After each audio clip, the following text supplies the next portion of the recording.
ପରିଚୟ? ମୋ ନାଁ ଉଦିତ କୁମାର ନାୟକ, ଗଡ଼ିଆଜୋର ଗ୍ରାମ ପଞ୍ଚାୟତ ସରପଞ୍ଚ। ସାର୍ ଆପଣ ସରପଞ୍ଚ ହେଲା ପରେ এই গড়িয়াদর পঞ্চায়েতরে বর্তমান উন্নতিমূলক কাম জোরসোরে চালিছে এবার কাণ প্রতিক্রিয়া দেবে?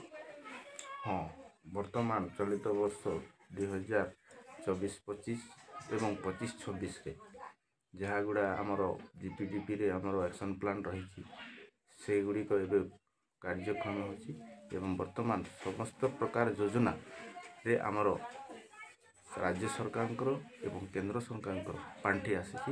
ବର୍ତ୍ତମାନ କାର୍ଯ୍ୟ ଆରମ୍ଭ ହେବାକୁ ଯାଉଛି। ବର୍ତ୍ତମାନ ନୂତନ ବର୍ଷରେ ନୂତନ କାର୍ଯ୍ୟଗୁଡ଼ିକ ସବୁ ସମାପନ ହେବ ବୋଲି ମୁଁ ଆଶା କରୁଛି।